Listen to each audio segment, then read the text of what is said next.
Je suis Didier Mazier, je vous souhaite la bienvenue. Je vous dois des excuses pour vous avoir un petit peu laissé tomber ces derniers temps, mais c'était pour la bonne cause, car j'ai écrit un certain nombre de bouquins et ça m'a pris du temps. Premièrement, eh bien, il y a eu le PrestaShop 1.7, créer un site de e-commerce.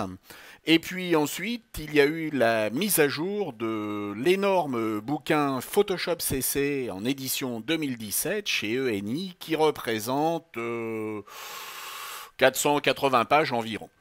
Et puis, ben, pour ceux qui n'avaient pas envie de se pastiller les 480 pages, nous avons également prévu ce petit livre qui est un pixel mémo Photoshop CC, les fonctions essentielles, édition 2017, chez ENI, qui est beaucoup plus petit, puisque 148 pages seulement, et puis également beaucoup moins cher, puisqu'il ne vaut que 9,90 €. Donc j'ai beaucoup travaillé sur ces bouquins, j'ai aussi beaucoup travaillé pour nos amis de LinkedIn, j'ai notamment animé, et j'anime toujours une série hebdomadaire qui est gratuite, qui s'appelle les lundis du marketing en ligne, et sur lesquels tous les lundis vous allez pouvoir visionner une vidéo gratuite. Et puis également, toujours pour LinkedIn Learning, j'ai enregistré un certain nombre de formations sur le design UX et tout ce qui tourne autour de l'expérience utilisateur et de tous ces sujets qui en fait m'intéressent énormément. Et c'est donc la raison pour laquelle je n'ai pas publié de vidéos sur cette chaîne depuis un certain temps. Nous avons également préparé une conférence très intéressante qui aura lieu en Suisse, qui est gratuite. Donc vous allez pouvoir, si cela vous intéresse, le mercredi 6 septembre à 18 h au Technopole de Sierre, pouvoir faire le point sur ce que l'on peut faire avec Facebook pour des PME. Vous pouvez vous inscrire à cet événement directement sur le site clubdecom.ch/Facebook et bien entendu cette inscription est gratuit. Je suis également beaucoup intervenu sur les forums d'Adobe. Je vous rappelle qu'il y a un forum sur Adobe qui est gratuit et qui est un forum en français. Lorsque vous allez sur l'accueil des forums d'Adobe, vous pouvez aller vous rendre sur les forums des différents logiciels, mais vous allez pouvoir, si vous descendez tout en bas de la page, cliquer sur français et accéder au forum français. En parlant d'Adobe, nous avons réalisé en ligne un webinaire qui était très intéressant avec mes camarades Scott, Peter et David.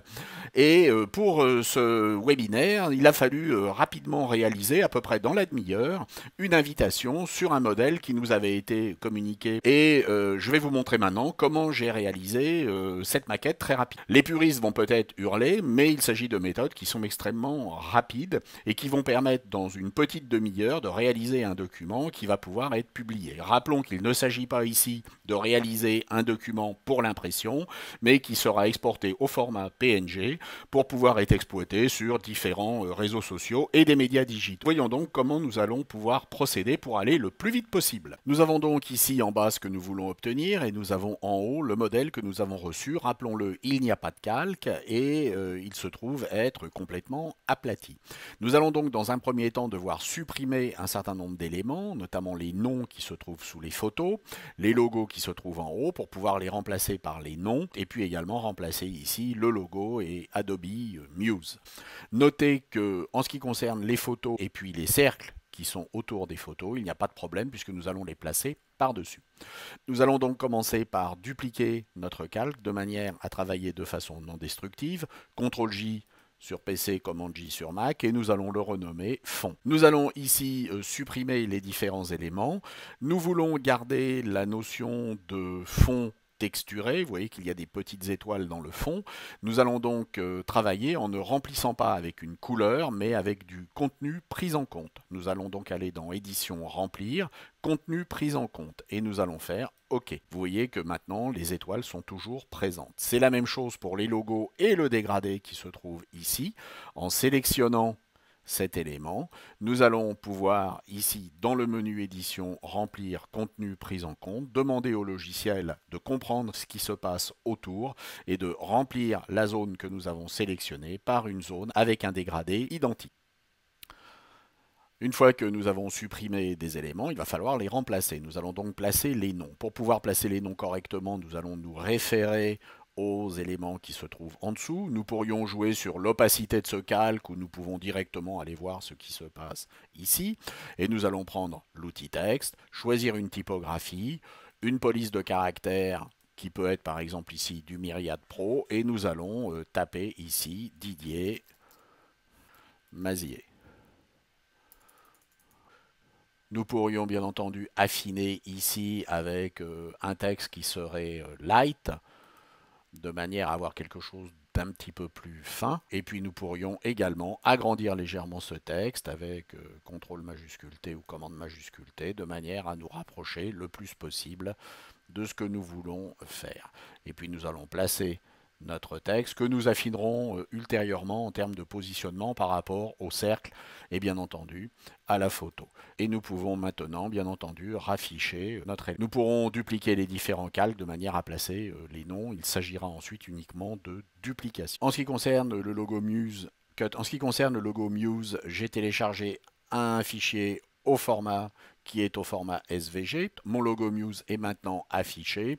Si je joue sur l'opacité du calque de fond, de manière à voir ce qui se passe en dessous, bien vous voyez que je suis à peu près bon au niveau de ma taille. Et je vais pouvoir ici modifier le logo pour l'affiner comme je le souhaite. Je vais donc maintenant ici ajouter Adobe Muse. Pour ce faire, je vais reprendre mon outil texte. Je vais saisir Adobe Muse. Par contre, ici, je veux être un petit peu plus gras.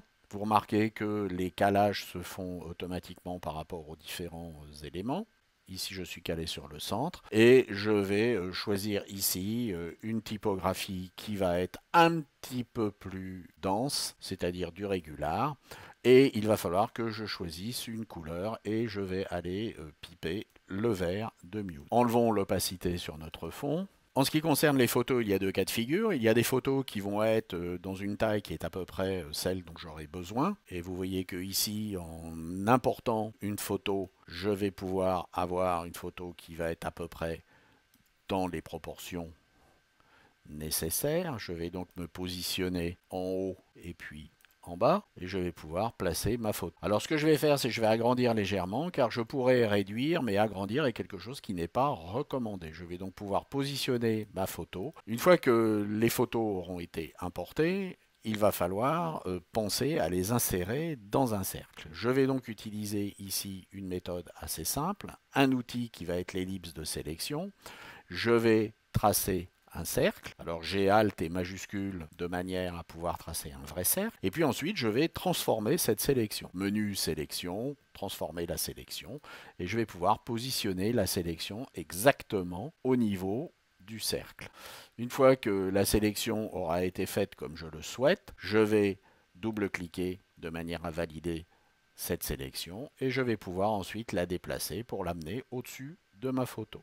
Quand je vais être au-dessus de ma photo, je vais prendre le calque sur lequel se trouve la photo, la sélection est active et je vais demander à masquer. Bien, je vais ensuite déplacer légèrement ma photo de manière à pouvoir la placer là où je le souhaite. Alors je pourrais tout à fait récupérer cette sélection et puis à partir de cette sélection lui définir un contour, mais pour le contour je vais être beaucoup plus souple et je préfère travailler avec quelque chose de vectoriel. Je vais donc tout simplement ici prendre l'outil qui est l'outil d'ellipse et je vais tracer une forme qui va être une forme vectorielle. Ça me permettra ici de pouvoir régler très précisément l'épaisseur de cette forme, de manière à ce qu'elle soit conforme à ce dont j'ai besoin pour pouvoir opérer le tour de mes images. Et puis également, ça me permettra d'aller chercher la couleur de manière à placer une couleur qui soit celle de Adobe Muse. Je vais, une fois que ceci aura été fait, valider, et je vais pouvoir à tout moment modifier la taille, bien entendu, de cette ellipse et pouvoir la placer par-dessus mon image. Alors vous voyez que ici, il va falloir l'agrandir légèrement, et puis vous voyez qu'on va pouvoir revenir très facilement sur la largeur du contour de manière à masquer ce qui reste de la bande fuchsia. Et nous avons donc quelque chose qui au niveau de la photo nous a permis de très rapidement la placer dans un cercle, et nous avons également quelque chose de beaucoup plus souple au niveau de l'épaisseur.